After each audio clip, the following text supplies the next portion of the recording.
Scream for Help is a 1984 American psychological thriller film directed by Michael Winner. The story follows a teenage girl who discovers that her stepfather is trying to murder her and her mother, but when she tells people, no one will believe her. Christy, a young girl in New Rochelle, New York, discovers that her stepfather Paul is attempting to murder her and her mother Karen for money, but no one believes her when she tells others about it. Christy suspects Paul laid the trap for her mother when a maintenance worker dies in the basement after she saw him depart the cellar the night before. Christy starts following Paul about and realizes he is having an affair with Brenda, a young gorgeous woman. Brenda's brother, Lacey, apprehends her, but she manages to flee. Paul persuades Karen that Brenda is one of his clients and she trusts him about her doctor.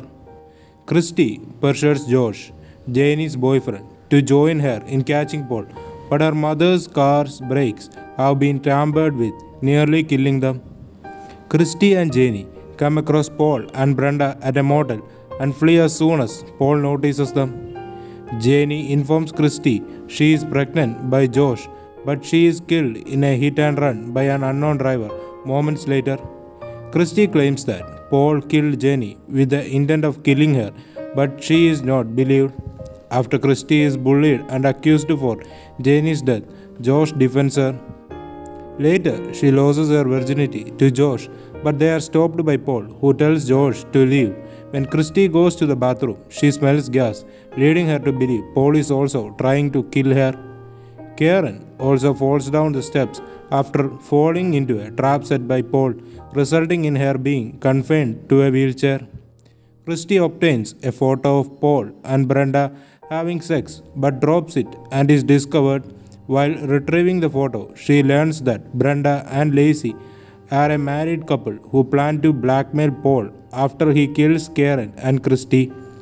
Paul is forced to leave after she shows her mother the photograph.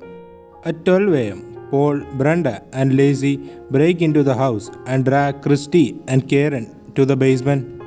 When they reveal their plan to murder them both at 2 a.m. and blame it on a burglar, Christy enrages Paul by revealing the true nature of Brenda and Lacey's relationship. Christy convinces Brenda to let her out to use the bathroom, while Karen cuts the power to the house from the basement, allowing Christy to flee and knife both Lacey and Paul. Christy surrenders herself to Lacey after Brenda strikes Karen and switches the light back on, and both victims are dragged back to the cellar, where they plot a new scheme to escape by wetting the fuse. They are ordered upstairs at 2 a.m. but are disturbed when Josh knocks on the door. Christy is told by Lacey to open the door and get rid of him. Josh is suspicious and reports it to the authorities. When the power goes out, both the mother and the daughter flee their pursuers. Lacey tells Brenda to go to the basement and switch the light back on, but Brenda is electrocuted by the damn fuse box. Lacey races to the basement after almost catching Karen after hearing Brenda's cry and discovers her dead. Christy dupes Paul into thinking she is in the bathroom when he enters the gas-filled room with a lighter, which causes it to explode, killing him. Christy is rescued from the burning house by Josh. With their ordeal over, Christy and Karen resides at another house temporarily. When Josh comes over to kiss Christy, Lacey appears and hits Josh and plans to kill Christy for what she did to Brenda. Christy pulls out a knife and stabs Lacey through the stomach, killing him.